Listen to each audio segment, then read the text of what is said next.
What up, guys? How you doing? Okay, I'm gonna start this live stream.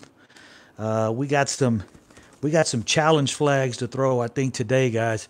Uh, Been checking out videos all day. I was trying to do a live stream earlier, and actually just man, it I kept watching videos and watching videos and watching videos. Um, let's see, sign out. Yes. So let me sign out of my Skype. Let me get things going here, guys. I ran a couple videos, or a video yesterday. They got a lot of feedback on. Got a lot of chat box going on that video. Was really cool. Got a lot of awesome feedback, and that's one of the reasons I'm kind of slow doing a video today. Is because I actually was researching all the content I got back. Man, I impressed, really impressed with some of the challenges, with some of the things that were brought up in the chat box. So let me see who we got in here. Let me get the camera zoomed in. Sorry, guys. You know I don't have all this sophisticated equipment and all this stuff, so I need to move my things around, get my live stream roll up here and get everybody tuned in, get my computer lined up, and let me see where we're at. Who we got in the chat box so far? I got stuff falling off the desk. I got, hey, what's up, my homeboy, Big Dan Splat. So I did a video yesterday, and mainly it was on the draft. You know, as we know, everyone's doing the draft right now. That's the big thing. That's what we're all concerned about. We want to make sure trying to get my shisha going too, so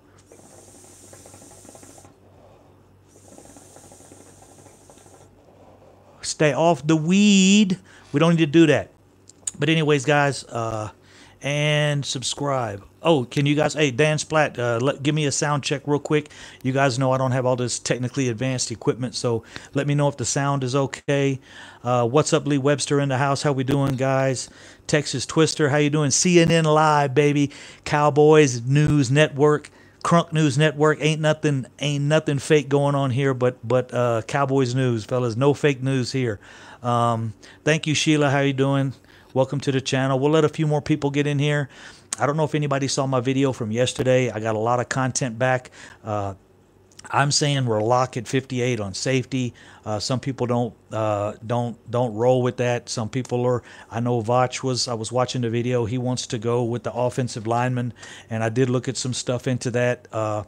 We did do a little bit better after the line change. You know, we moved some people around a little bit. Colombo, we made him after. We did that actually after game 8 or game 7, right during our bye week, so things did get a little bit better. But I wanted to throw the chat to you guys today. What are your thoughts about going with going with a safety in the first pick? To me, it looks like two things. They brought a lot of safeties in. They brought a lot of wide receivers in. We didn't see much. Much of any offensive lineman coming in, so that's what I was going off of. To include, I really think our offensive line is pretty solid, even though we gave up, a high sack total, and we were really inconsistent in the run. I got some stats here that were kind of crazy, man. I pulled off some stats. We really did crazy in the run game. I'm completely throwing the Rams game out. You always have a game or two during the season that are kind of oddball games, and it just happened to be that we didn't adjust in the Rams game. Those guys they put up 238 yards on us in that playoff game, 238 yards on the ground on 39 carries. So that was a lot of that game had to do with the defense. As you guys know, we didn't look well, and we still were in that game.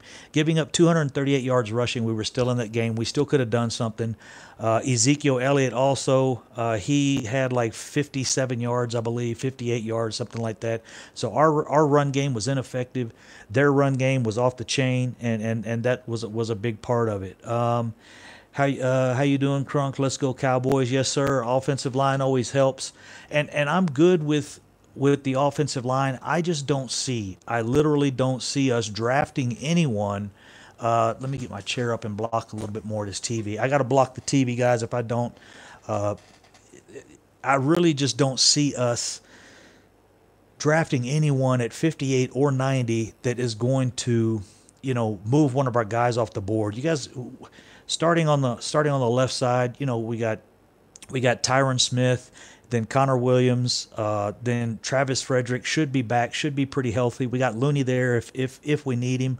We got Suafila,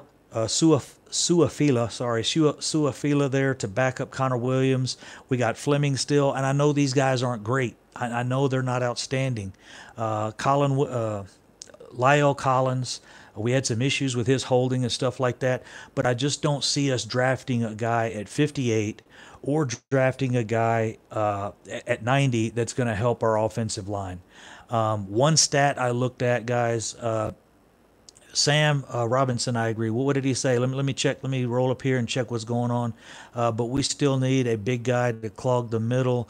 Last time I checked, Rams ran over. Yes, sir. They ran 238 yards on us, brother, on 39 carries, and that's what I'm wanting to address as well.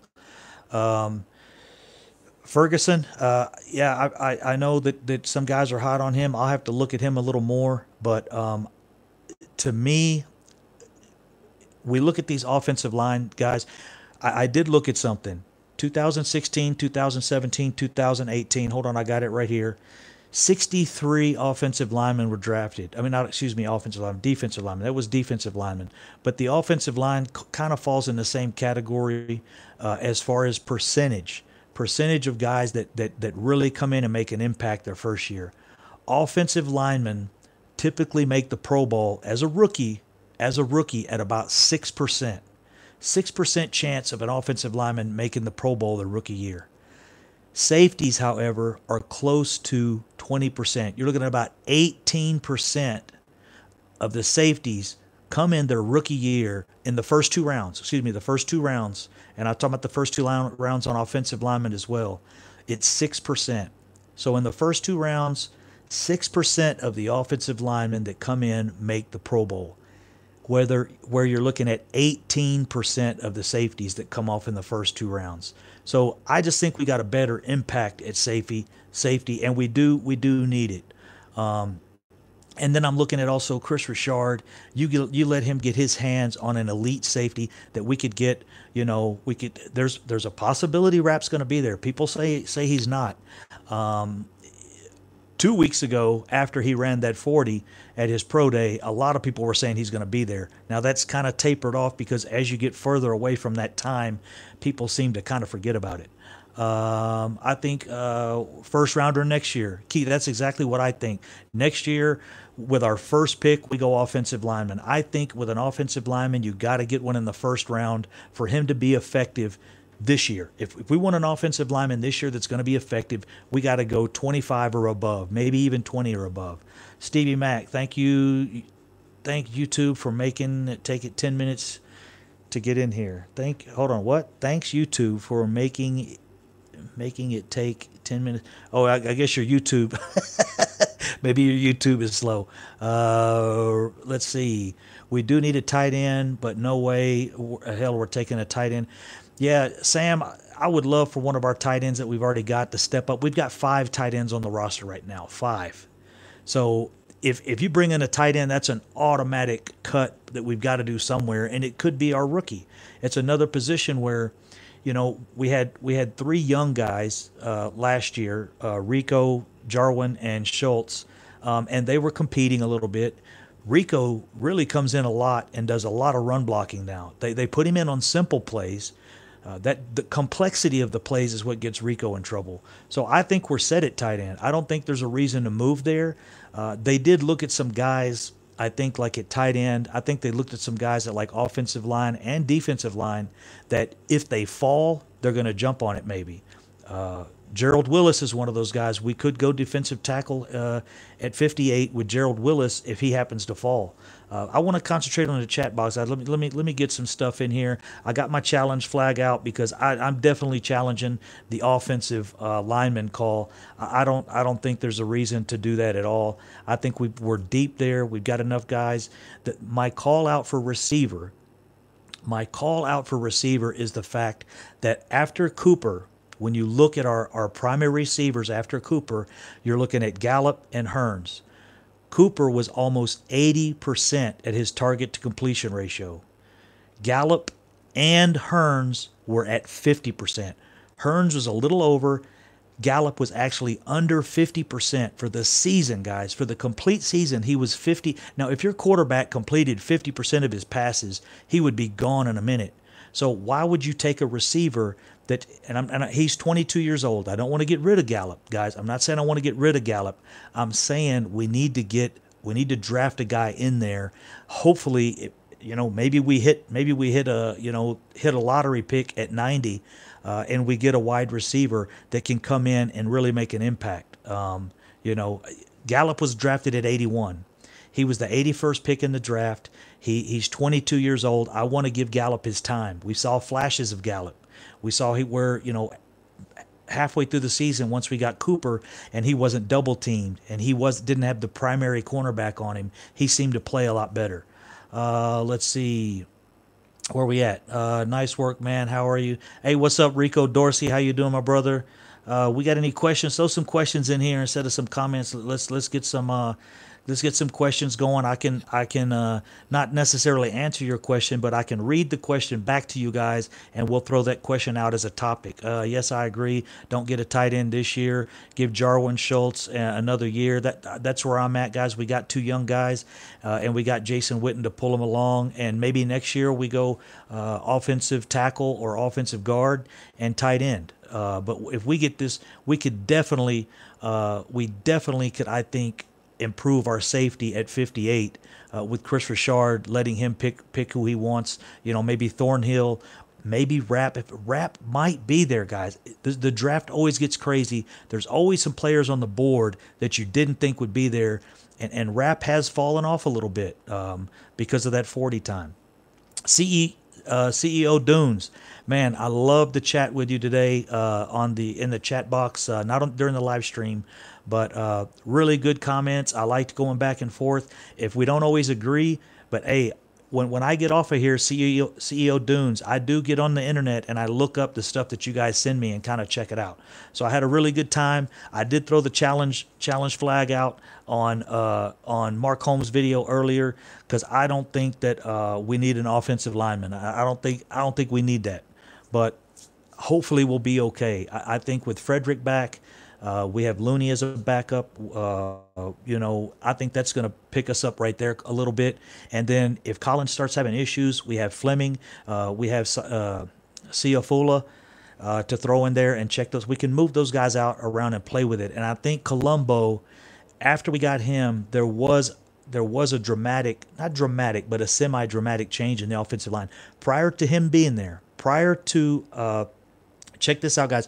Prior to Colombo being our offensive line, when we had the bye week, we gave up 4 sacks a game. After that, we gave up a little less than 3 sacks a game. So it got better. It did get better at the end. We had one game where there was 7 sacks. That kind of hurt us, or else we would have been around 2.5 sacks a game. So where we are, loose change, not much going on with Soto from the AAF. Oh, yeah, you guys talking about the AAF? Another thing, guys, I was looking at Brett Maher. Man, Brett Maher had an amazing year, except from 40 to 49, he kind of had some issues in there. But he was 6 of 7 over 50 yards. So I did see some videos where some of the guys were talking about, maybe looking at Brett Maher, doing something to move him around or whatever. But we'll see. I'm sure they'll put somebody in there to challenge him. But I think Maher's our kicker. for sure. I think that's another place we don't need to look too much. Is Frederick coming back game one? I think so. From what I heard, he's going to be in training camp and everything, full on. I'm sure he'll take it easy. I'm sure he'll. It's going to take him a while. If you've done really really intense physical, stuff. I've ran half marathons. I played basketball at college level, and the worst thing that hurt you when you had a prolonged off period, what really hurt you was the endurance. You come back, so he's probably, especially from what he had, I would think CEO Dunes that he's going to come back and he's going to get tired quick probably for the first 3, 4, 5 games, and he's just going to have to work into game conditioning. But he's supposed to be there 100% starting the season. But of course, 100% is probably tough after what he's been through. Where are we at? Super Bowl or bust? Hey, I'm there with you. Love Looney. He stepped it up last season. He did. He had some issues at the beginning of the year. But he got it together. He coordinated those lines. The line blocking. He orchestrated the line blocking a lot better towards the end of the year, which is what we needed from him. We don't draft a pass rusher if Taco didn't suck. Sam, this is my. Hey, we had some discussions too in the chat box. My thing with Taco, my thing with all offensive line and all defensive linemen, all. You don't come in at 23, 24 years old and jump in there with full-grown men and battle and push and fight, and you just don't have the strength. If you look back, think about this, guys. Sam, think about this. It took Tyrone Crawford 2 years to get his feet under him. It took DeMarcus Lawrence 2 years to get his feet under him. We didn't see production. Everybody was saying the same thing about DeMarcus Lawrence. They were saying the same thing about Tyrone Crawford. Now, our offensive linemen a little bit different because those guys were drafted in the first round. Now, Taco Charlton was too. But sometimes it takes these guys, especially in the trenches, to get their feet under them. Like I said, I looked this up earlier. There were 64 defensive linemen taken in the first 2 rounds in the last 3 years. 64 defensive linemen, only 4 made the Pro Bowl. 4 players out of 64 made the Pro Bowl their rookie year. In the last 3 years, first and second rounders. At safety and corner, I did the linebacker, the defensive backs together. There were 24 drafted, and 11 of them made the Pro Bowl their rookie year. So you get a much quicker return on your smaller defensive backs, your linebackers, your safeties, on your running backs. That's another reason I think running back may be a position we go in the 4th round. We could go, what I think we should do is we should go safety at 58, and then at 90 we go receiver or running back, and then at 126 we go running back or receiver. Whatever, best running back or receiver on the board at 90, and best running back or receiver on the board, just flip it at the 126. That would get us our safety. That would get us a running back and a receiver, or that would get us our safety, a receiver, and a running back. And I think that would really help out our offense. And then the offensive line is going to have to be coaching. The coaching is going to have to step up and make a difference there. And I think Chris Richard can make a difference in the secondary. Running back, not rare. It all about your line. Yeah, the line matters a lot. We all know that. But a dynamic running back can help you out. And running back, I think we could get one in the 3rd or 4th round that's going to help us. Justice Hill out of Oklahoma State, he could be there in the 4th round. If he's there in the 4th round, I doubt he will go that deep, but he'll definitely be there in the 3rd round. Let's see. We love Gregory, talent and pass rush. Very good comment there, Trailblazer. I agree with you. We got an issue. This thing with Randy Gregory, that really is a big determining factor if we have to go defensive end or defensive tackle early. Oh yeah, in the 3rd round we could definitely get probably the 4th or 5th running back off the board. What's up, Hector? How you doing, man? Let's see.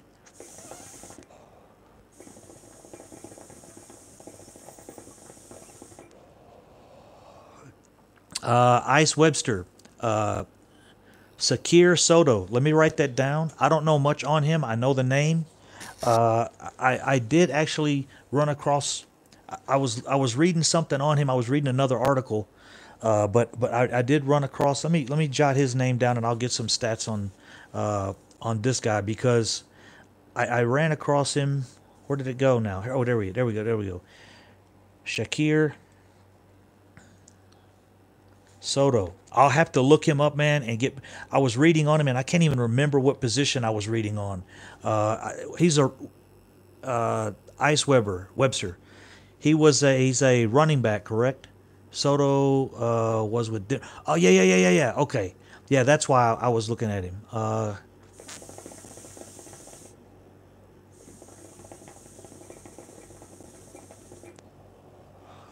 So he's gonna get a chance, and the preseason, we'll see how he does. Okay, yeah, that might have been what I was reading. I was checking him out on one of the pages talking about free agency, and one of the pages.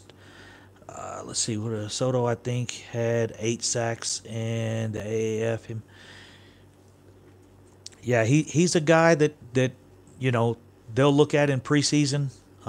He'll get evaluated. Somebody's going to pick him up for sure. Um, I just don't have that much information on him. I've been really working the draft and hadn't looked a lot at the AAF guys. Let's see. So it was with Denver, safety and defensive tackle, halfback, cornerback. Yeah, there's a cornerback we're looking at. He's a late round guy, maybe sixth or seventh round, from North Carolina. Stevie Mack, you might know who I'm talking about. You always got the names of these guys. I'm not outstanding with the names. Once I look at numbers, I remember numbers and numbers and numbers, and then I'll forget the name that goes with the number. But the guy's 6'4", cornerback, runs a 4.31. Runs a 4.31 at cornerback for North Carolina. He's projected to go really late because he's only like 185 pounds. But the Cowboys, they brought him in. They looked at him, um, and we'll see. Another thing, guys, on the wide receiver thing, a lot of people aren't looking at wide receiver. They say we've got too many. I mean, I looked at our wide receiver core, and I still have it open. Let me look at this, guys. Let me read you off all of our wide receivers. Where we at? Where we at? Here we go. Yeah, all of our wide receivers. Here we go, guys. I'm going to run the wide receivers off to you.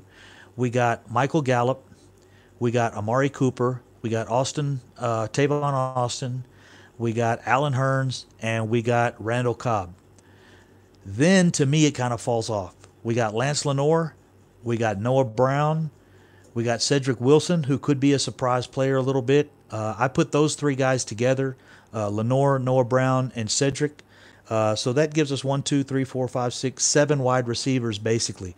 Then we got Reggie Davis. Excuse me, Reggie Davis, Devin Smith, and Cotty McElroy. I thought that guy was a tight end. Wasn't he a tight end? And they listed him. I thought we brought him as a tight end. McElroy. Yeah, he was supposed to be brought in as a tight end. I don't know why they're listing him as a wide receiver. But anyways, we usually carry 6 or 7 tight ends. So, or excuse me, we usually carry six or 5 or 6 wide receivers at least. So, with that being said, we're still not really deep at wide receiver. We could bring in a guy to challenge. Devin Smith runs a 4.3. Yeah, he's one of our burners. Hopefully, he can stretch the field a little bit. Yes, Hearns. That's who I am looking at also. C.E. Dunes, Dan Splatt, Big Blatt Splat. That's another guy that I don't know what's going to happen to him. It Hearns, there's a big possibility. I think they look at trying to get him to take a pay cut. You know the Cowboys. I know the Cowboys do like him. He wasn't really productive last year. He did have a high yards, not yards after the catch, but yards per catch, not per attempt. His yards per attempt were really low because of his catch percentage. But we'll see. There's a good possibility that Hearns is forced to take a pay cut or take a cut. So we'll see where that goes. Let me get my stuff going here real quick, guys. Wow, I just blew this thing completely done. I gotta get my bowl rolling. Give me a second here. Let me get my. So you guys keep each other entertained in the chat box for a minute. Don't forget we have Randall Cobb. Yeah, I did. I called off Randall Cobb. Maybe I skipped him, but I didn't mean to. No, definitely. As far as I'm concerned, we got five receivers that are pretty much a lock. Gallup, Cooper, Cobb, and let's see, Gallup, Cooper, Austin, and Cobb to me are locks.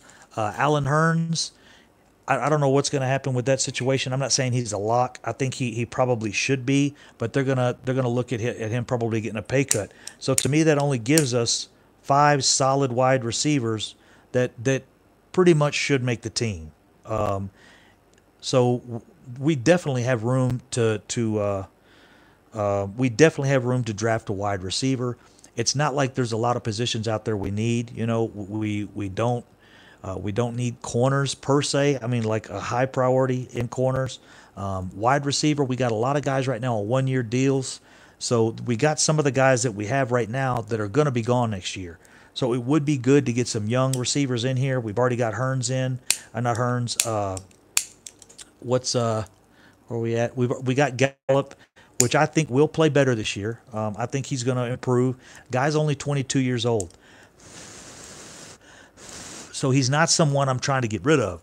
My problem with Gallup is I think he needs some growth. I think he needs to grow into the position a little more. And once we let that happen, I think he'll be better this year than last year. But it would be good. There was just such a huge drop off between Cooper and our number two and number three receiver. And I don't count our slot as our number two and number three receiver. I'm looking at wide receivers, not slots. To me, you had Cooper, and then Hearns and Gallup, just there was a huge drop off, and there shouldn't be that much of a drop off between your number one and your number two receiver. Gallup only had 33 catches all season, and he had 68 targets. So that's 47% for the season. To me, that's not good enough. That's not going to hold your spot on a roster anywhere. If a quarterback had a 47% completion ratio, a quarterback wouldn't last very long. So imagine if we had, five Michael Gallups. You know, it wouldn't work too well if we had five Michael Gallups. I don't know if the camera's frozen right now. I'm showing that it is. Let me check my info here. This internet, man, I can't stand this internet. I lose signal on this computer sometimes, so let me know if it's frozen. Chris Richard for head coach next year. Hey, Raymond, I have mixed feelings about that, and the reason I say that is I have mixed feelings because if he's the coach next year, that means we definitely didn't make it far in the playoffs. And this is a year we really, really got to try to step it up in the playoffs and make a run this year. Ezekiel Elliott,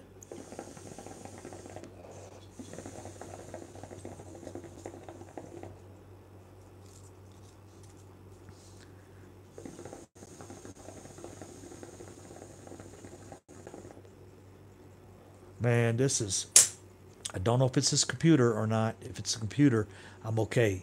I don't know if let me reset my YouTube, guys. Being over here in Afghanistan is such a pain in the ass. Really, really, you have no clue. And now it looks like I'm either lagging or I lost it or hang with me, guys. Let me get this reopened and it's not opening. So I don't know. Let me go this side. Here we go.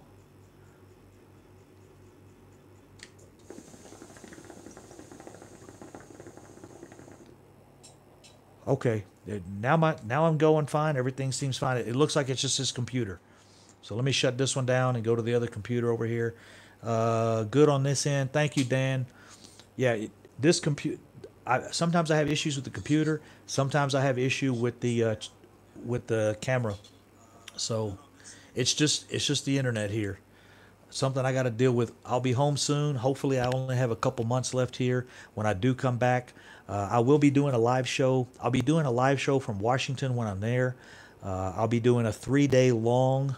It's going to go 3 days long during the day, but it does have. It really doesn't have anything to do with the Cowboys. I'll be at the Worldwide Energy Conference. It's a conference where everybody that works in the energy field, oil and gas industry for the military will be there. There's going to be about 6,000 of us, so I'm doing a live stream show there for my guys from work.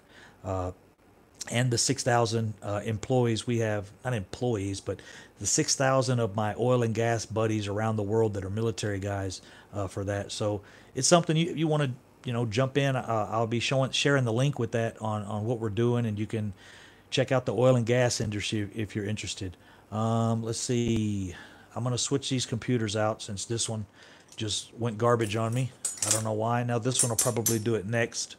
So let me slide this over. I got stuff everywhere, shit falling. I was doing work earlier and I just stopped in the middle of my work and started a live stream. Good on this end. Garrett's last season is coming. The only problem I have with that, Raymond, is if it's his last season, that probably means, like I said, we didn't go very far in the playoffs and we had a horrible season. So I think our personnel is good enough where they're going to save Garrett's ass. Let's see. I hope you're right, Hector. I really hope you're right. I hope Gallup's a diamond in the rough. I know he's young, and I put out some stats yesterday on him, but I pull for all the Cowboys. When you guys see me dogging out Dak, and you're gonna see it, you're gonna see we're gonna lose a game this year, and I'm gonna get on here and I'm gonna rant and rave and throw Dak Prescott under the bus because he had a bad game or he made one or two plays. That goes with the territory. It does. When you make a mistake, you got to own up. And if we need Dak to make a play in the fourth quarter and he screws it up, which he rarely does, Dak rarely does make mistakes. He did lead the league in fumbles, but he also led the league in fumble recoveries.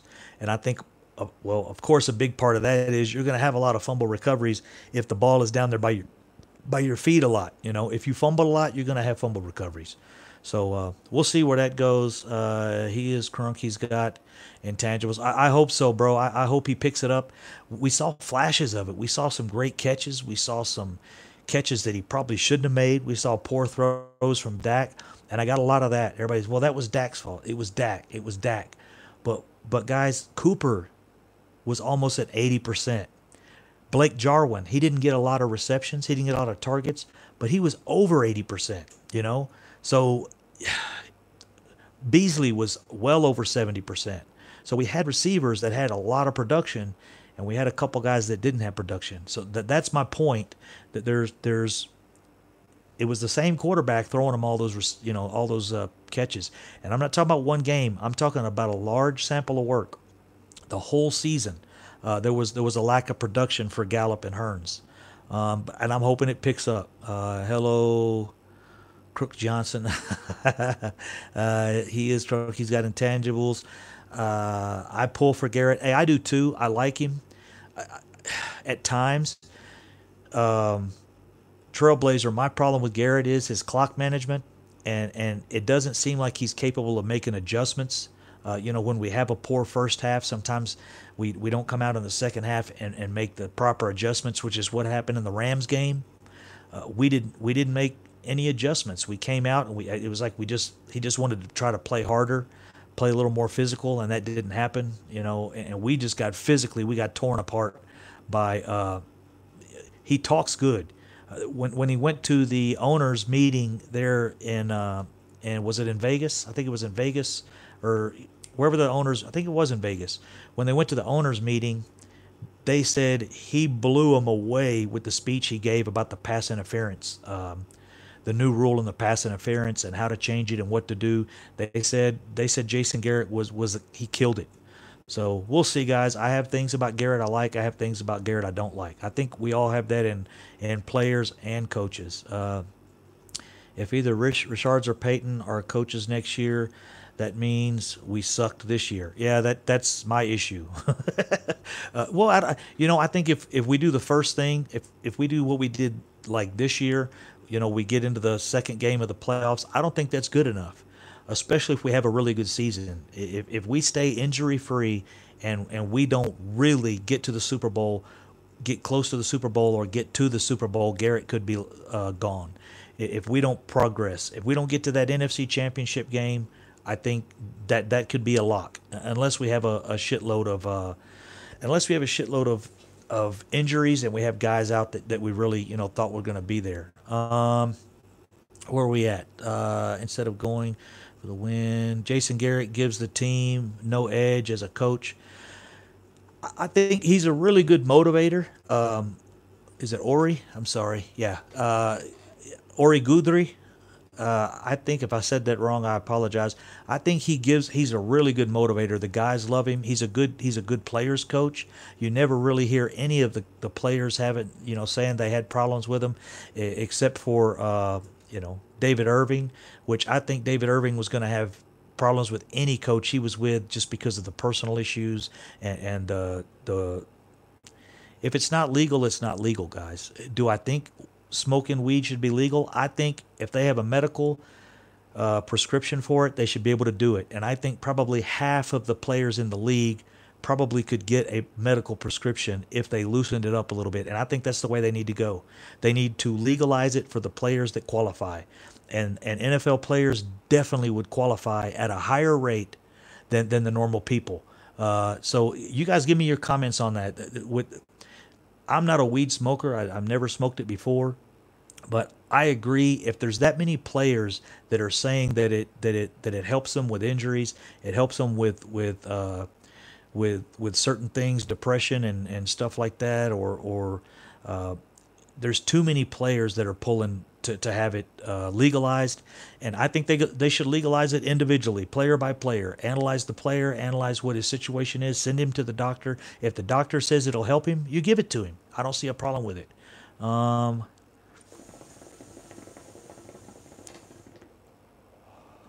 sure how anybody else feels on that. I didn't want to change the topic. Oh, thank you, brother. Somebody moderate. Hey, Mike. What's up, Mike? How you doing, bro? Somebody's popping off all these crazy. Let's see. We will be in a world of hurt if Cooper goes down. See, I agree, and that's why man. I didn't even think of that, brother. That's why I'm saying we need to get a wide receiver, and we need a wide receiver. We need a running back. We do need those two positions, but I think the best improvement we could make is at safety. Now we don't know this. Is it George Ioka? I can't remember his first name. The Ioka guy. Chris Richard could be able to coach that kid up, man. He could coach him up into a spot, and we could get something out of him that nobody else got out of him. I don't know. I'm not for sure. Ori, I think it's Ori, right? Ori Guthrie, if I'm saying that right. That's, again, a second comment I like of yours. I want Jalen Hurd. I don't know if he's going to be in there on the fourth round, but I would love to have him in the fourth round if he's there. We could go running back in the third round and go safety in the. That's my dream. That is my dream right there, Ori. If we could get a safety in the second, there's going to be one. We'll get a good safety in the second. That's automatic. In the third round, we get running back Justice Hill. In the fourth round, we get Jalen Hurd. Dude, I'm done. I won't even watch the rest of the draft. I won't even need to watch day 3. Day 2, day 3 would be Jalen Hurd. But we'll see, guys. That would be, to me, the ultimate draft.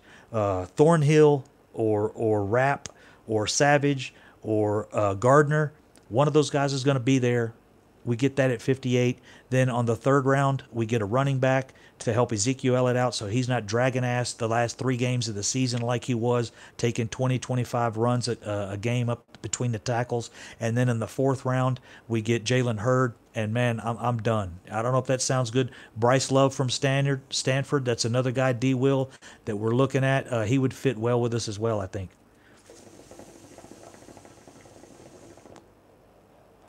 Yeah, you can't even walk around in California, from what I've heard, without seeing weed all over the place. Rico, a waste of a slot on the team. CEO Dunes, man. I now I'm gonna have to take you off my channel. You know I got my Rico jersey on right now, don't you? I know you did not just say that. I know you didn't just get the challenge flag thrown in your face. This is for you, see, CEO Dunes. I just hit you with the challenge flag. Rico needs an opportunity, man. That's all I'm saying. He needs a goddamn opportunity.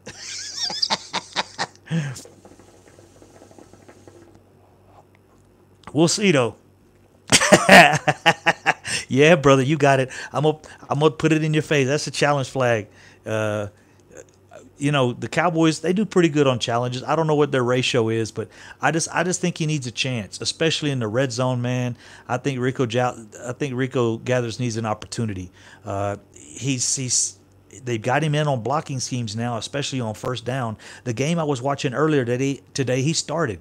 He actually started 2 games for the Cowboys. I don't know how much he played, but we don't get a chance to really focus on guys like Rico because he's not on the field that much.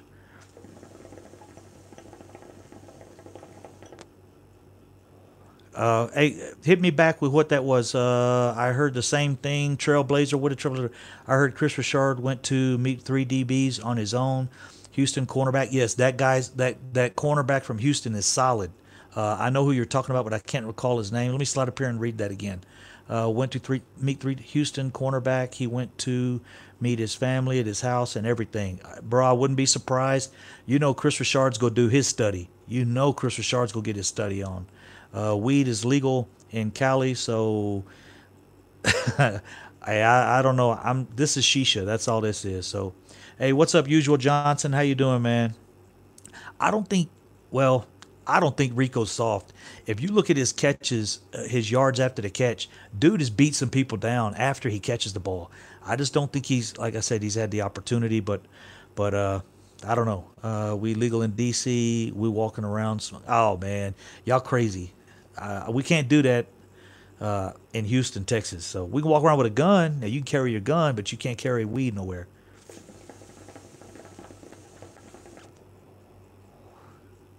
I would like Cowboys 1973, Mike. I would like for them to evaluate it more. It's too much of a controversy. There's too many players that are saying that it would help them out, and I really think that legalizing weed per prescription.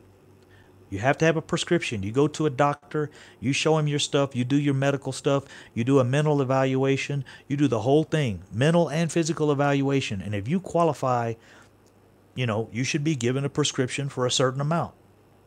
And now I don't know how they legalize it though, because if you get a prescription for an ounce a week, I don't know how much that is. If you get a prescription for an ounce a week, what keeps you from buying it on the street and saying you got it from a doctor? I don't know. So they would just have to put some kind of rules and limitations on it. D. Will, Rico, and Gronk in the same sentence. Really? CEO Dunes, man, come on. Man, I'm telling you, Rico was not given an opportunity. I can tell you 100%. And part of it was Marinelli.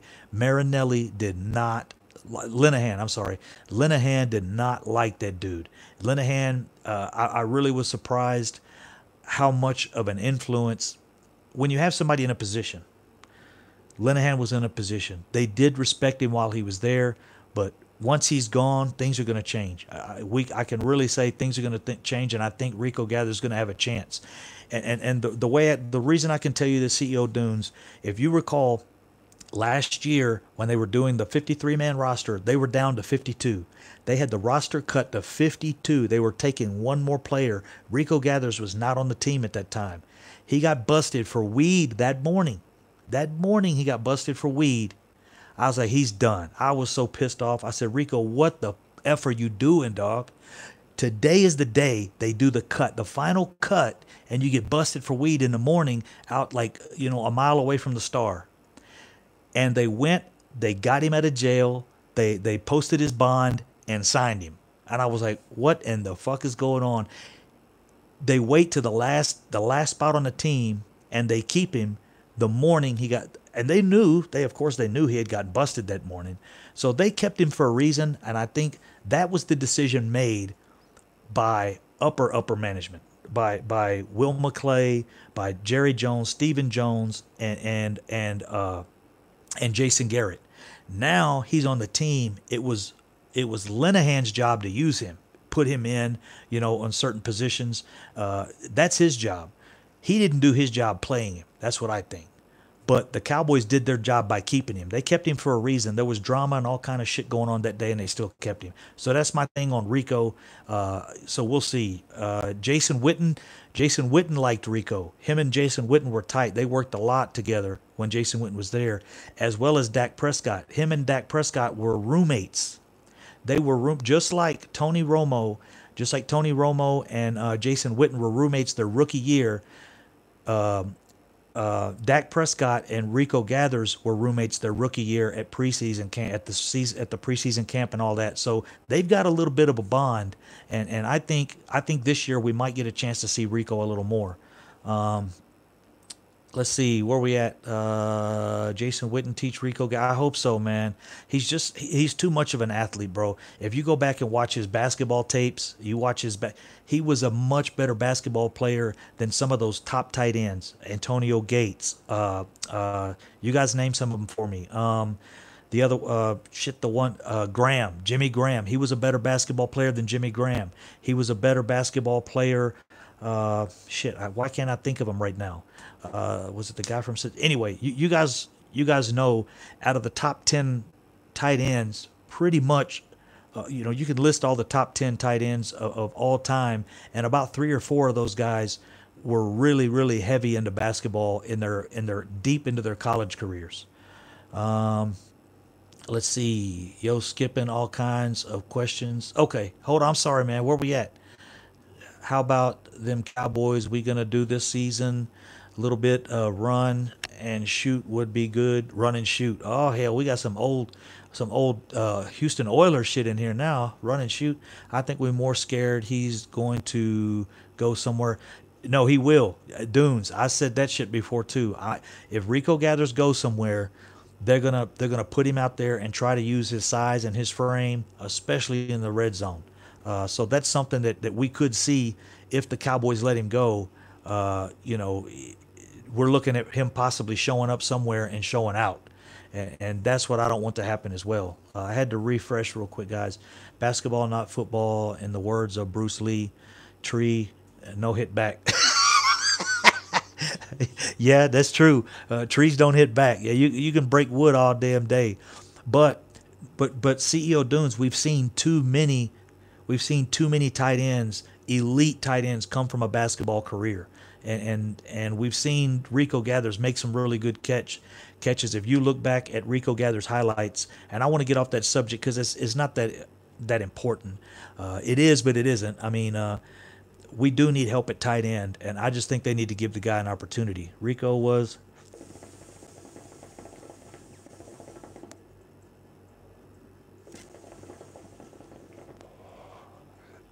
Raymond, I don't know, man. I just don't think he got on the field enough.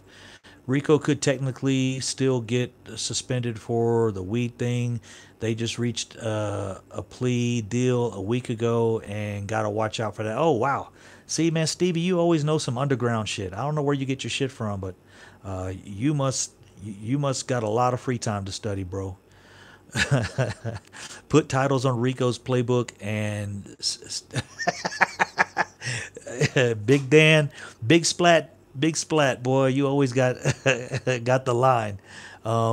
Hey, if that's what it takes, and actually, guys, I'm an advocate for steroids as well. I know you're gonna look at me and you're gonna think, what the hell are you talking about? But I think, when you have a player that maybe goes through something like DeMarcus Lawrence is going through, when he's having this surgery, he just had the surgery Wednesday. If you could let him use steroids for a month, for just for the recovery process, and then give him a period where you start testing him afterwards. You test him during, make sure he's not overtaken. Everyone has a different level of testosterone. Mike Tyson had crazy, astronomical amount of natural testosterone. I could take steroids and still not have as much testosterone in my body as maybe like a Mike Tyson. So testosterone is a crazy thing if you've ever followed weightlifting or powerlifting and stuff like that. But I'm somebody that's an advocate for steroids after an injury. I don't know if it's illegal. I don't know if they monitor that kind of stuff, but they should. Tony Gonzalez, yeah, that was one of the ones I was trying to think of, Raymond. If roster didn't get or if Foster didn't get suspended, Rico definitely not. I hope not. We'll see. I'm still hoping Tyrone Crawford, nothing happens to him as well.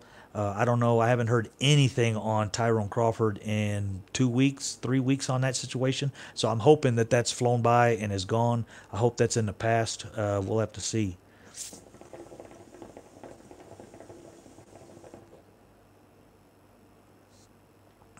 So if to me, I think there's two guys out there. Anybody got any comments on this at 58?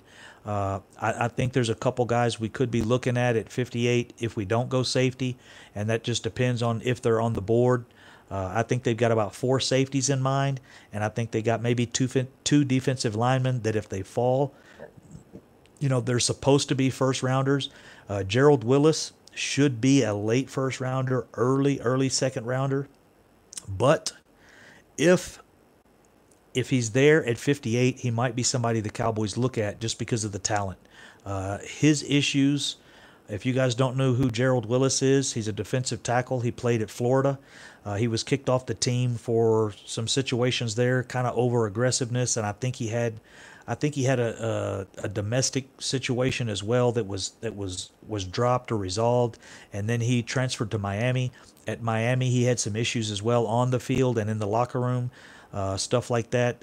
Nothing major off the field. Most of his stuff was similar to like Adamaka Sue type stuff, just over aggressive late hits, crazy penalties in the games that got him in trouble a little bit, and that's why he might drop to 58. But Gerald Willis he's a first round talent, but he might be a second round draft pick, and that's somebody the Cowboys could look at. Yeah, it wasn't just bouncers, but we'll shy away from that. I don't want to talk about that because a lot of that stuff's not out. I don't think. What 58? Huh? We need a beast. Whatever we pick, guys, we've drafted well lately. So none of us, I think, were in love with the Leighton Vander Esch pick, but that's worked out. I hear very few guys that say, "Oh yeah, Leighton Vander Esch, I had him going." The Cowboys. I know the Cowboys were looking at him. Uh, there's another one right there, Tristan Hill. Tristan Hill could be a guy we're looking at 58 also. Zachary, good call. I forgot to call that name out, but he's there. George Ioka in the box, like Atwater. Yeah, Atwater and Ioka, that those two guys don't. I mean, the names don't go together, but as far as a playing style, I don't know. We'll have to see, man. What do we got? Um, we might draft him in the fifth. Yeah, he's gonna be there in later rounds. I think it's somebody we could hold off and look at. But like I said earlier, to me, a perfect draft for us would be get that safety at 58, and then with the second our second pick in the third round at 90, go top running back or top wide receiver, top running back or top wide receiver. Now this is presuming we get Randy Gregory back, and I don't think we're going to know anything about that by the draft. I don't think we'll know shit about Randy Gregory by the draft, but if we get Randy Gregory back for sure, I would love to go safety, and then at 90 go wide receiver or running back, and then at 126 go running back or wide receiver. Uh, and those guys, Debo Samuel from South Carolina is definitely a guy that will be there. He may not be there at 58, but he's a guy that the Cowboys will also look at 58 if he's there. But almost guaranteed that guy will probably be off the board. Um, Ferguson at 58, he's also a guy the Cowboys are kind of looking at. There's a couple options that the Cowboys are looking at, but we just brought in too many second round safeties, and we looked at too many second round safeties that I think we'll be looking at definitely looking at safety at 58, and then We're looking at a couple of other, what I guess people would call best player available, BPA, best player availables. We're looking at some of those guys too. So I had to grab me something to drink, guys. My mouth's drying up. Too much talking. Crunk, don't forget about Dalen Mack. Man, now see you throwing all these names out there. Some of the guys we've looked at, Dalen Mack is one of them too. That he was in on a 30 visit. It was a 30 visit or a Dallas day. I can't remember. Zachary, if you remember, throw that out there. I can't recall if he was a 30-day visit or a Dallas day, but hopefully we'll get hopefully we will get DeMarcus Lawrence back 100% by. I think he'll be 100% by game 4, game 3 maybe, just depending on his recovery. Senior Bowl visit. Okay, I got you. I'm looking at Trump 2020. Minnesota Vikings will not have their name. The Omar Vikings. I don't know what the hell that means. I'm pretty up to speed on my governmental shit, but I don't know. I'm lost on that one, Gil.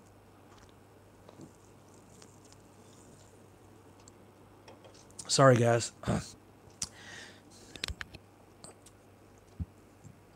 Yeah, hey, we can go into that. Anybody got any options on Dak Prescott's contract? We can get off the draft here from a little bit. Dak Prescott's contract is going to be coming up. You guys know next year. I don't know if they're going to try to work anything this year. We do still have about 20 million on the cap still. I haven't seen any moves in the last few days. So if we've still got 20 million on the cap, there's a good possibility that we look at maybe Amari Cooper or getting Ezekiel Elliott re-signed or maybe Dak. I don't think Dak will be the guy that gets a contract this year, but but you know anything could happen at this point. We got that 20 million. I would like to actually possibly get another a 1 year deal, maybe a defensive lineman, maybe a 1 year deal on a running back. You know, get a 1 year deal on a running back, somebody that could come in and help Ezekiel Elliott. I don't know if that's a possibility, but it could be. Great comments, guys. Smash the like. Oh, thank you, appreciate it, Mike. Yeah, hey guys, just to let you know, uh, if you're new to my channel, if you're not, subscribe. But all of my proceeds on this channel, it should be kicking in this week. I've never worried about monetizing my channel, but like I told you, I looked on the page that shows your analyticals and all this shit, and my channel's it's only pulling $150 a month, but that's with no super chats. And I'll set that up later. But any money you guys give to this channel or any money I get from super chats is going to go to Dak Prescott's foundation. I have a pretty decent salary. I'm happy with that. You guys might see me in the future, upgrade a camera or something like that. But I'll only do that, if I'm getting to the point where I've got like $300 a month going to Dak Prescott's foundation. I might purchase a camera out of that, but I will share that information with you guys every month. I will share how much the channel's making. I will share how much. I will share how much the channel's making, as well as I will share if I purchase anything for the channel. I had to check the camera there. So anything you guys donate, like right now, I have no donations from the channel. Everything I'm making is from YouTube views and the likes. The more you like the channel, even the dislikes. Matter of fact, if you want, guys, I have no problem with putting thumbs up and thumbs downs. Thumbs downs actually help. I just found out. The more interaction you have on your channel, thumbs up, thumbs down, comments, all of that stuff, it pushes your video up to the top of the search engine. So when people search for a video, your video's at the top. So that's why these guys that have 30,000 views, 40,000, 30,000 subscribers, that's why those guys get so much money off their YouTube channel. But like I said, my money will be going to Dak Prescott's foundation. I'm going to try to do as many videos as I can, and my live streams, I have Stevie Mac will let you know, we had a blast on my live streams last year until my channel got shut down. So hit the like button. That's really important. Or the dislike. Like I said, the dislikes even help the channel. So I don't mind that. But let me know you sent a dislike, because it does hurt my feelings when I see see a thumb down. But Crook, on your way to the top. Hey, I'm trying, man. I'm trying to do a little something. I will be in Washington, like I said, in about a month. And I plan on going over to Mark Holmes' place and doing a little show there.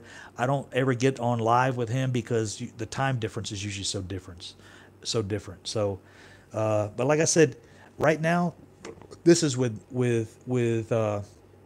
no super chats, with nothing. I'm getting close to around $200 a month. So if I can send $200 a month to Dak Prescott's foundation, and I'll show you that every month, I'll share it with you guys. I'll show you the receipt or the check or whatever, and that money's from you guys. It's not really from me. It's from our channel. This is our channel. Every dollar that's made will go from us. It'll go from us to Dak Prescott's foundation. So I appreciate that, guys. And when I get the super chats going, that will go in there too. If I get $400 a month on super chats, I'll send Dak Prescott $600 a month. It doesn't bother me at all. And I'll like I said, I only wanted to do that because I only wanted to say that because originally when I started this show, I told you guys I would never monetize my channel. But I realized that money is just going back to YouTube. It's ridiculous for me not to monetize it and give it to someone if it doesn't help me. And so that's where I'm on the super chat thing and on the monetization of the channel. I'd say Jared Willis is better than Dalen Mack from a little bit I saw. Only watched I think so. Also, Stevie Mack. I'm hot on Gerald Willis, and the reason is the dude's got a temper, man. If we can get him in and get I just see, for some reason, I see Gerald Willis and DeMarcus Lawrence really hitting it off. And I think DeMarcus Lawrence can calm him down. And I think if Gerald Willis is having fun and he's winning and they're playing good, they can keep his temper down, keep him relaxed. He has a really volatile temper. And that's okay in football. That's what it's a violent sport. So if somebody's got a temper, to me, that's not always a bad thing.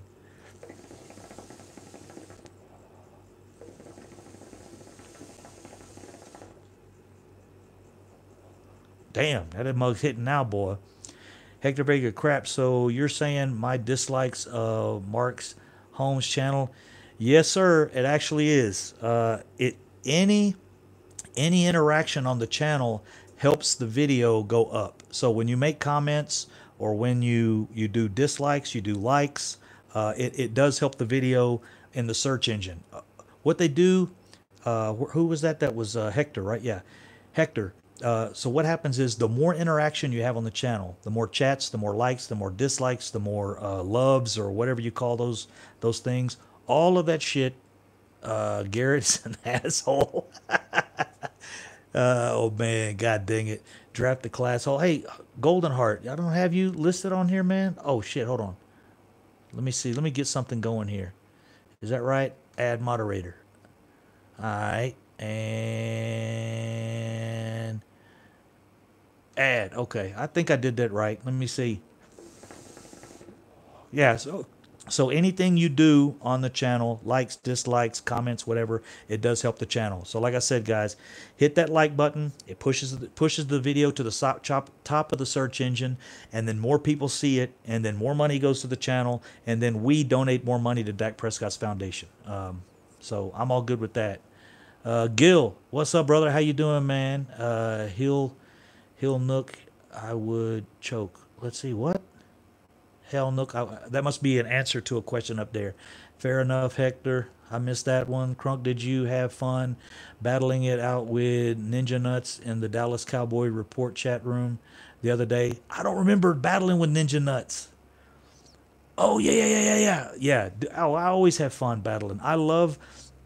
Guys, I love when there's a discussion and I'm saying safety and you're saying running back or you're saying tight end and I'm trying to prove you wrong at tight end and you're trying to prove me wrong, because you know what I do? When I get off here, I say, man, Stevie Mack was telling me some shit and I didn't agree with Stevie Mack. Let me go check it out. So I'll go, after we get off of here, I'll talk my smack on the video, but I'll go check it out and I'll be like, either like today, really going over what Botch was talking about. I know I have my challenge flag out, and I know I had my challenge flag out, and I threw my challenge flag, about wanting an offensive lineman, but Vach has some credibility there with what he says, definitely. And I mean, Vach always has credibility with what he says, but I still think we have other talent wise. I think we're shorter at other places. Talent wise, I think we're short at wide receiver. Talent wise, I think we're short at safety, especially. Talent wise, I think we need a running back, a backup running back for Zeke. Talent wise, I think we've got it at offensive line. I think we have the talent at offensive line.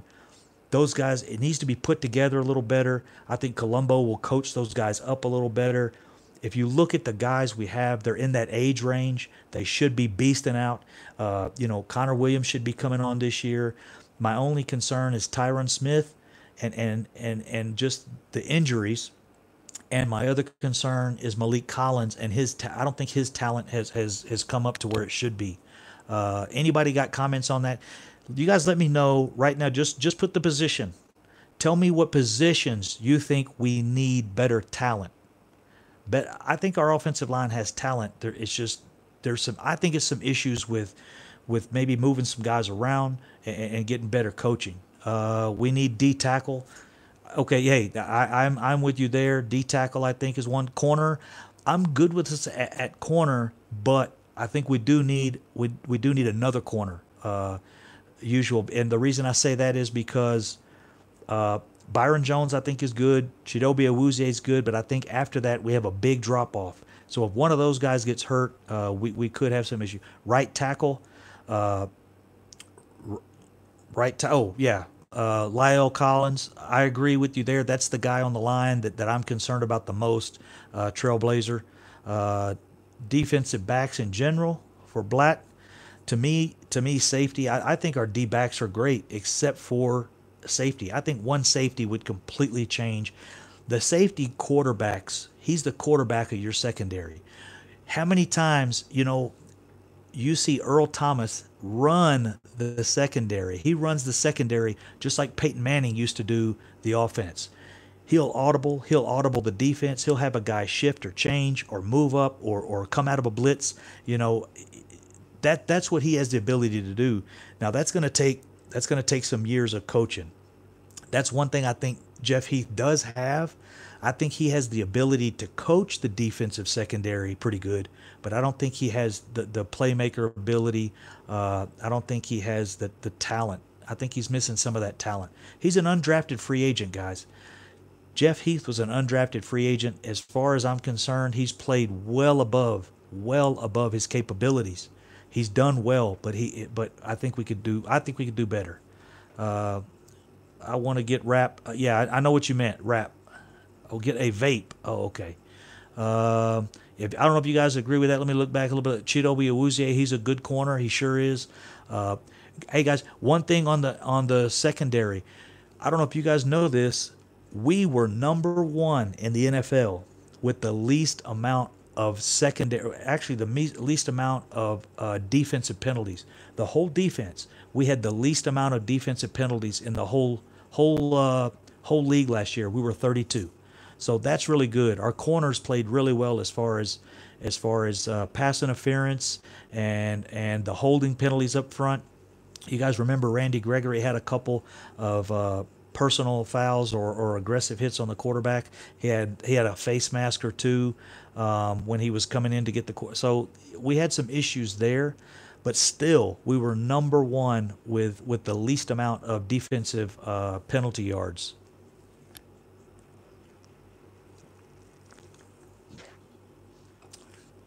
Golden Heart City, O-line was last.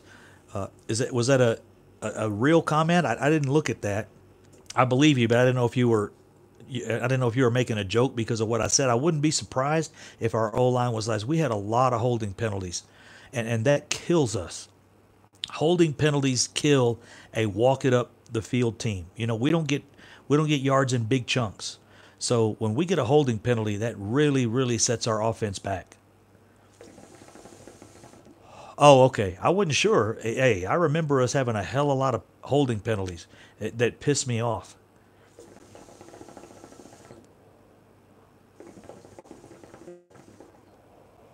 The draft is deep at safety. We can get a third or fourth round D tackle at 58. We can get. Oh, I see what you're saying, Lee. Yeah, there's safety's pretty deep. I thought about that as well. And Lee Stewart, with your comment, we could do that. We might get a defensive tackle at 58 if one of the two or three guys they're looking at is there. I think there's like two, especially L.J. Collier, Gerald Willis. I was just talking about earlier. We could go with one of those guys if they're there at 58. But they're also going to look at the safeties at 58. If one of the safeties they really really want is on the board at 58, I think they'll pass on Collier and well, I don't know if they'll pass on Gerald Willis. That guy's just he's a unique talent, I think, and if he goes all the way down to 58 because of his off the field, locker room, on the field issues, and it's never been anything super serious. It's just been a lot of penalties, arguments, and fights in the locker room with his teammates. He hasn't been a good locker room guy. But that a lot of that depends on the locker room, guys. You know that. If you've got a guy that's not happy in the locker room, you could put him in another locker room. Sometimes he fits in. Gerald Willis is just a guy that has a really aggressive temper, similar to like a Dominican Sue had when he was younger, and you still see it a little bit at times, but he's grown out of that. But that's what Gerald Willis has. That's what's pushed him down on the draft board. Big salute to my Cowboys family in the house. What's up, brother? We were going over, of course, the draft. Willis would be good at 90. Yeah, I think, yeah. If you've got Willis at 90, I don't know who you got at 58. I mean, I want safety unless Willis is there. I don't think he'll go to 90. I don't know if he'll make it to 58. I think he could go before that, but he does have the issues off the field. So we'll see. I don't know. It just depends. But definitely, I think either Thornhill, Rapp, Savage, or Gardner, one of those four is gonna be there, because we're looking at probably like I've been saying for months, we're looking at probably the fourth, at minimum the fourth or fifth best safety off the board. So we're gonna get a good safety at 58 with Chris Richard coaching the guy. We really probably could be looking at a Pro Bowler at safety as a rookie, just depending on what happens and how that works out. Draft is deep at safety. Yeah, all three of those. I know you just got on here, Cowboy family. My perfect draft scenario, if we get it, would to be get one of those four safeties I just mentioned. After that, I want to go best wide receiver or running back at 90, and then I want to flip it at 126 and go best running back or wide receiver. You know, whichever one they feel is more important at the time, or whichever best player available, wide receiver or running back. You know, if they've got a running back at the 90 pick that they were expecting not to be there, you grab him, and then grab a wide receiver at some people are saying we got too many wide receivers, but there's such a huge drop off from Michael Gallup, not Michael Gallup. There's such a huge drop-off from Amari Cooper all the way down to Michael Gallup. It's just too much of a drop-off. And I know Michael Gallup is young, but I still would like to see us bring in a guy that possibly could move up and be our second wide receiver. Let's see.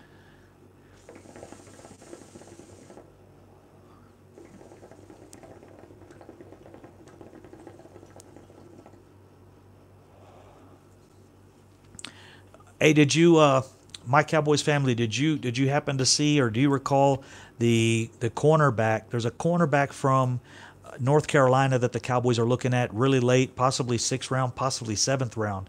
6'4". He runs a 4.31. But the problem is he's like 185 pounds. He's not projected to go very high. But I mean, you're talking Chris Richard build, 6'4", runs a 4.3. I mean, that's somebody that possibly, if Chris Richard could get his hands on him and coach that guy up. I can't remember his name, but I know they're also looking at Isaiah Johnson. Chris Richard did visit him and his family. We just had that came through the chat box earlier, and I did look it up. Chris Richard visited Isaiah Johnson's hometown. He visited his family, talked with his family, and stuff like that. So that is a Cowboys hot seat right there. Isaiah Johnson from Houston, cornerback.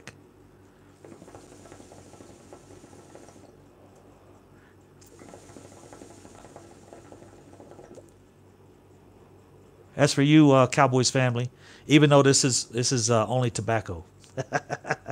Where are we at? Cedric Wilson, rookie season. Um, let's see. Rico has no trade value. No, I don't know that Rico has any trade value either. That's why pulled his pec at pro day, but we'll be fine. Yeah, that's a serious injury, especially when you're talking about a defensive lineman. But for a guy like that, I think he's capable of recovering. It's not like his position requires a lot of physical stuff with the hands and pushing and let's see, illegal alien. We finally have the personnel to draft solidly. Hey, that's a strong statement, brother. I think we have the ability. We have positions we need, but we're flexible enough in those positions where we don't have to draft like we got to go in this order.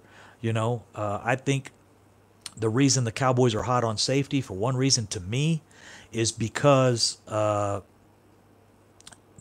reason they're hot on the safety especially is because we were looking at Earl Thomas so long, we just got that safety bug. Once we got that safety bug and we started looking at safeties and we wanted Earl Thomas, and then when it panned out, as soon as Landon Collins signed that deal, that was done. When I saw, holy shit, Landon Collins signed for 15 million, right then I was like, well, we're not getting Earl Thomas. There's no way, because and then 3 days later, Earl Thomas signed for big money. But I think Earl Thomas, he was holding out for us. He was trying to work with the Cowboys a little bit, but he did want to get paid, and the Cowboys weren't doing it. So basically, best player available for few spots we need. Exactly. The few spots we need, we're going to look at every position. We need safety. I think we need running back. I think we need wide receiver, and we need defensive line. Those four positions, we're going to look at best player available. I do think we have a little bit of an order. I think safety would be first. I think running back and wide receiver are kind of right there together. And defensive line, my problem with that is I don't think we're going to get a guy that late that's going to make an immediate impact. I don't think we're going to get a guy that's going to come in at defensive line, drafted at 90 or 126, and take Xavier Woods' spot. Not Xavier Woods, I'm sorry, Antoine Woods, or going to take Malik Collins, or is going to take one of our edge rushers. Definitely, we're not going to, neither one of our edge rushers are going to move. Taco Charlton still probably beats out almost any edge rusher we're going to get at 90. You look at the middle. We brought Hyde in, and we brought Christian Covington in. So I don't think we're going to get a D lineman at 90 or 126 that's going to push any of those guys out. I don't think we're going to get an offensive lineman at one of those positions that's going to take one of our current offensive linemen's positions, to include Suafila, and to include Fleming, to include Looney. I just don't think we're going to get a lineman in the draft that's better than those guys. He might compete with them, but I don't think he's better. I think we can get a safety almost right away within a few games. Would probably be starting. So that's my take on that, and as well as wide receiver. I think we could get a wide receiver that would probably start quite a few games, at least halfway through the season. If we get a receiver at 90, he's going to push Hearns down, or possibly even Gallup. If Gallup doesn't perform this year, if he doesn't step it up, I know he's only 22. I don't want him off the roster. I don't want him gone. He needs his opportunity, but we've got to draft somebody, guys, and we really don't have a lot of needs. We have some weak spots, but we don't have any like definite needs. CEO Dunes, no matter what, we have to trust our people. We draft well. Yeah, I'm with you there on that one. LVE was a big surprise for me, anyways. D-Will, I agree, just needs to be confident the game he changed. He made some players more liabilities than assets. Okay, I didn't know who we were talking about there. My bad, but I missed a comment on Stevie Mack also. It was LVE all the way. Yeah, the Cowboys were locked on him. I think they ran to the draft board podium when they saw that he was still there. I know the Patriots were looking at him as well. I'm still hot for Jalen Hurd. I also heard that the Patriots had a visit with Jalen Hurd. Also, he visited with the Eagles. So those are the two teams that I know Jalen Hurd visited with, was the Patriots and the Eagles. I'm not sure how that went. I didn't see any feedback on that. But we'll see. He did visit with two players, and you guys know I've put about 5 or 6 videos out on Jalen Hurd. So he's somebody I'm hot for, especially because he could play running back. That's why I would love to step up and get him in the 3rd round. I don't care. I know that some people say the 3rd round is high for Jalen Hurd, but if you can get a wide receiver and then get your running back at 126, if you get Jalen Hurd at 90 and get a running back at 126, if that running back doesn't work out, you've still got Jalen Hurd that you could throw in there 5 or 6 snaps a game, and that guy, I can almost assure you, Jalen Hurd is still probably a better running back than he is a wide receiver. So you've got a 50-50 guy there. 69 catches, 900 yards as his senior year. 1 year as a wide receiver, 69 yards and 900 catches. And that's more catches and more yards than a lot of the receivers the Cowboys are looking at. Cowboys looked at a lot of receivers that had less production than Jalen Hurd. So, and the guy can play running back. So that's why I'm hot for this dude. But we'll see. We never know what's going to happen. Last year, the guy I was hot for, P.J. Hall, everybody was saying 4th, 5th round, and I was hoping the Cowboys would get him in the 3rd or the 4th round, and what happened? He went in the 2nd round. A guy I was hot for last year went in the 2nd round, and it takes one team. Cowboys family, I don't know if you're still out there, or Stevie Mack, one of you guys that are on here all the time. It takes one team to like a guy, and if they really like him, they're going to take him before anybody else can get him. And there might not be any heat on the guy. Nobody else might not be looking at him. But if you like a guy, sometimes you reach out and you take him because you don't know. There's 32 teams out there. With 32 teams, anybody could be looking at a player, And so you look at draft projections, and if you're projecting a guy to go the 4th or 5th round, and you don't have a 4th round pick, and you're late in the 2nd, and let's say you don't have a 3rd round pick and you're late in the 2nd, you might take a guy that's projected to go in the 4th round because you don't have a 3rd round pick to guarantee you get him. So those are some of the things that happen in the draft when, players get drafted earlier than expected. One team falls in love with him, and they're going to snatch him up because they have faith in him. They've trusted him. They met with him. They met with his family. They had one-on-ones with him. They did workouts with him, and they like him. Talk about Nate Heidelberg out of Stanford. Herbig. Nate Herbig out of Stanford. I'm aware of the running back. I know we were looking at the running back. Derek, let me write his. I got 2 names down that have come across here today that I'm not educated on this dude, man. Nate, let me write his name down. I'll do some research too, man. I don't even know what position the guy plays, bro. So now you're gonna call, or you're not gonna, but you can call me a fool for not knowing who he is. But I have no problem with. There's a lot of guys coming through this draft, man, and I don't start hitting the draft until I don't start hitting draft information until about February or March. So I'm a little behind. Nate Herbig. I'm not sure who that dude is, man.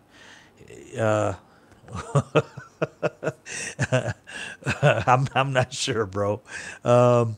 Let's see. Hector, that's my concern too. Collins definitely going to have to get back into football form.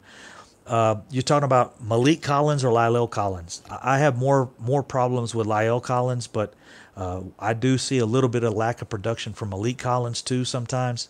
So that's something, Malik Collins needs to step up. Lyle Collins definitely, to me, needs to step up. Check out the video on Nate Herbig. I don't know who that is. I'm just making sure you're not messing with me. Okay. I wrote it down, bro. I'll check it out. I apologize. I don't know who that is at all. Rotator cuff surgery.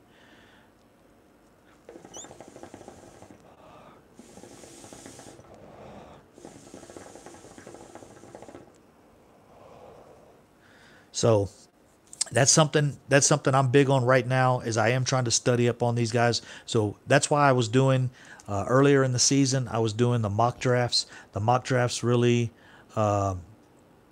Hakeem Butler. Now, yeah, I know. Now I know who we're talking about there. That guy, yeah, he looks like he's got a good body for a wide receiver, and I like his college work. So he's somebody I have studied on a little bit, but I've been so hot on Jalen Hurd, Debo Samuel, and some of those other guys. I haven't done a lot of study on Hakeem Butler. I've been straight up safety, safety, safety, and D tackle. Wide receiver I haven't looked at too much because, and that's why I like Jalen Hurd, Trailblazer. He reminds me of like a Terrell Owens. That dude will go across the middle. Jalen Hurd will go across the middle. He has no problem going across the middle because he played running back. He has no problem taking a hit. Miles Boykin, that's another wide receiver, bro. You're throwing out some good names. So if this guy, Nate Herbig, falls in that category with the guys that you're listing, I'm solid with it. Zach Allen at 58. That's another name I've seen thrown around a little bit. I would prefer to have him over the Mac guy. I like Allen better than Mac, and I've heard that on quite a few boards as well. Hey guys, give me 30 seconds. 30 seconds for a bathroom break. I'll be right back. 30 seconds bathroom break.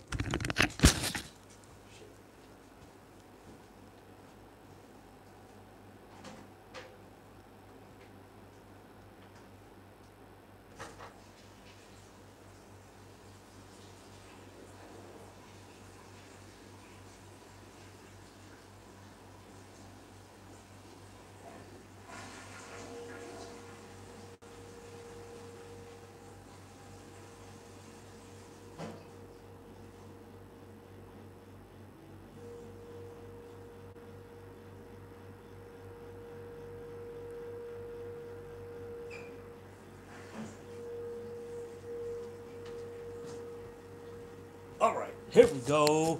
Back again, back again. Sorry for the break, guys, there, but I think everybody has a bladder.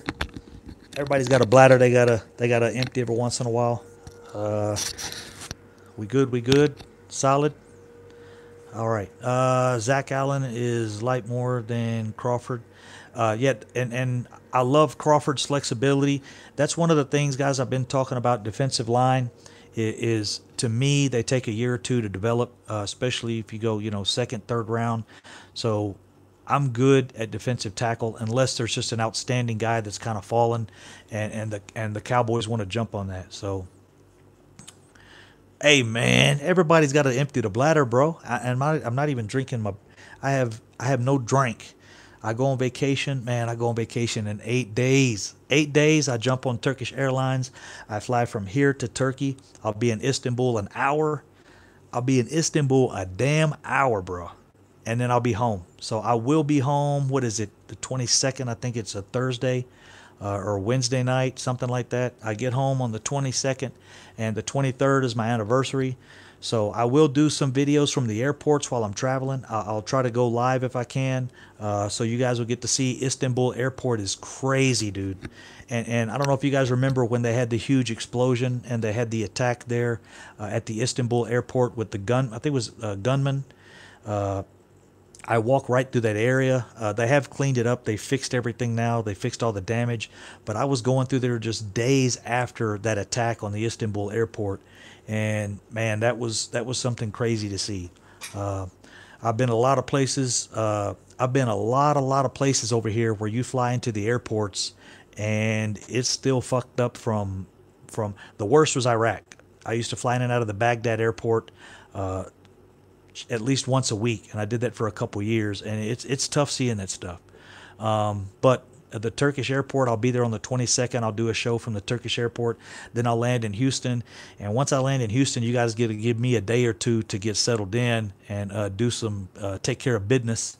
and get my seven leguas on, get my jalapeno margarita rolling, and then I'll be back on the channel by the 23rd or 24th. Shout out to Big Voch Lombardi.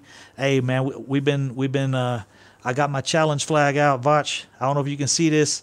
I didn't know Mark Holmes said he had one of these already, but I threw my challenge flag out on the offensive lineman call.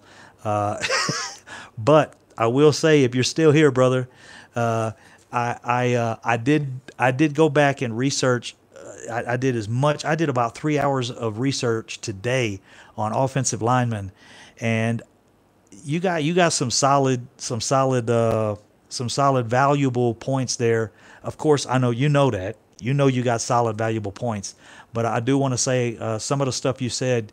It had me sway. You were selling me. You were selling me some snake oil, and I was buying it. It wasn't snake oil. I'm joking, but really, I like what you had to say about the offensive lineman. There is some kind of lapse there. I think we have the talent. I do think we have some talent there. I don't like La'el Collins. Excuse me. La'el Collins is the weak point, brother. La'el Collins is our weak point there, and I'm hoping we can make some adjustments and fix that. But if they decide to address it in the draft, I'm going to trust them. I'm going to roll with it. But to me, I want safety. Sorry, I'm just like everybody else. I want safety because I think we can nail it, man. And I'm telling you, a safety would change the whole dynamic. One thing, if you're still there, Voch, let me throw this at you. 24 safeties drafted in the top 58. In the top 58, 24 safeties drafted over the last 3 years. 11 of them made the Pro Bowl. 11 Pro Bowl safeties their rookie year. Of the defensive linemen, I didn't get a chance to pull that stat up on the offensive linemen. On the defensive linemen, 63, I think it was 63 defensive linemen drafted in the first 2 rounds. Only 4 of those guys made the Pro Bowl. And I have a perception that when you're 24 years old, when you're 23 years old and you're an offensive lineman, I just don't think you have the strength, especially if you're a second or third round offensive or defensive lineman. I don't think you have the strength to come in and battle in the trenches. And that's the only reason. If we had a first round draft pick, offensive line, I have less of a problem with it. But to me, safeties are more instant. They come in, they're quick, they're fast. There's a lot to learn. I know that, but I think that the position the transition is easier. And I know you know these players, bro. And I know if anyone could pick an offensive lineman or offensive tackle or offensive guard that fit in and could make it, you'll pick them out. So at 58, if there's an offensive lineman that you say can do it, I believe you, bro. But we'll see. We upgrade. Let me check out what he got. Let's see. We upgrade pass rush. You can make a safety look good. Oh yeah, exactly. And I agree with that too. Nothing can save you if one of your linemen is trash. Yeah, I'm just hoping. Maybe I'm being hopeful, but I'm hoping that we've got enough guys. I know you don't like Ciafula and Fleming. I think I know, like you said, to me they're adequate.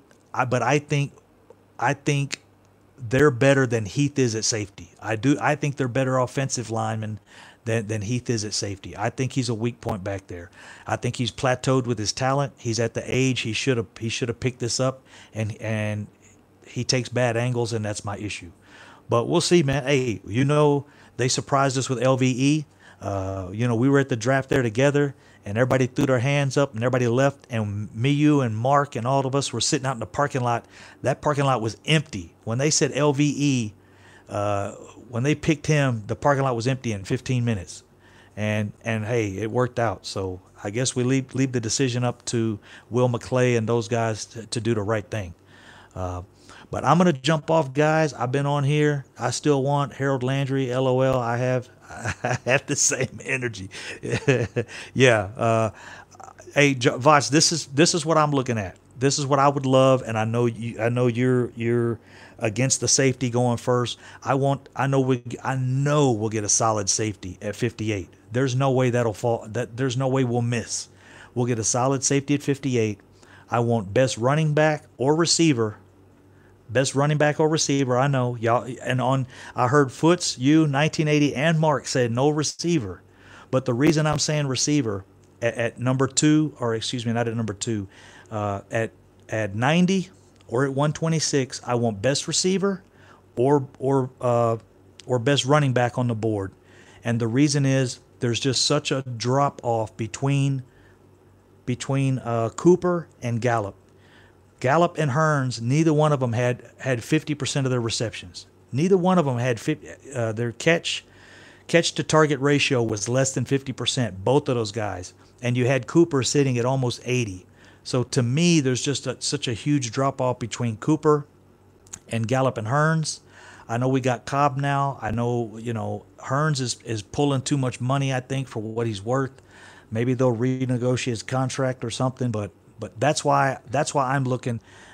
I think there's Cooper's up here, and then the rest of our receivers, the drop off is just too much. I think we need somebody to come in there and challenge. I don't think Savage will be there at 90, man. I don't think he will.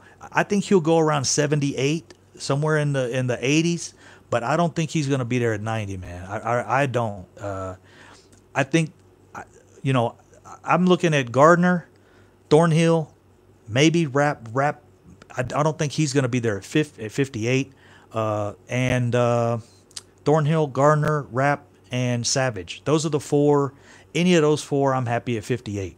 But that's my pick. We will shave his head if we. I will. Hey, look, I will show you this shit. I will recut my hair. My wife will kill me. Vach. Oh, I got my phone right there.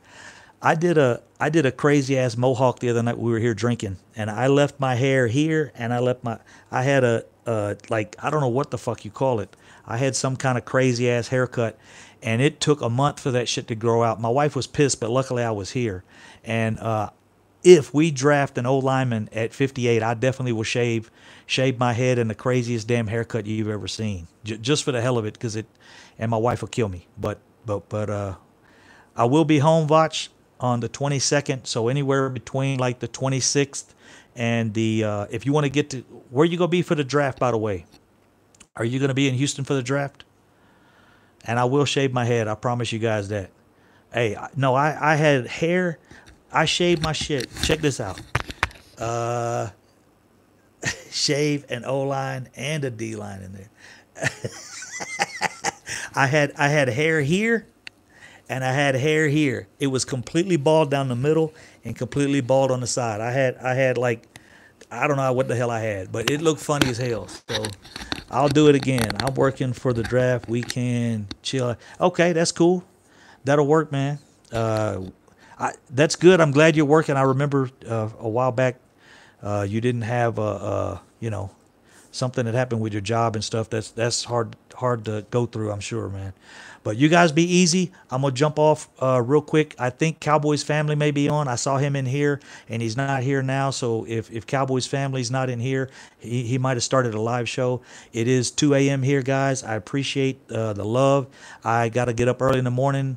I got one of my managers coming in from Istanbul, and we're going to be doing some things here for a week or two, and then I'll be heading out on vacation.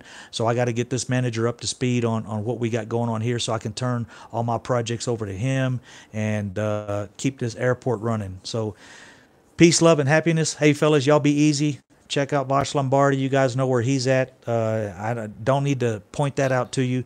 Y'all be careful. Salute and much love. Go Cowboys. Safety at 58, baby.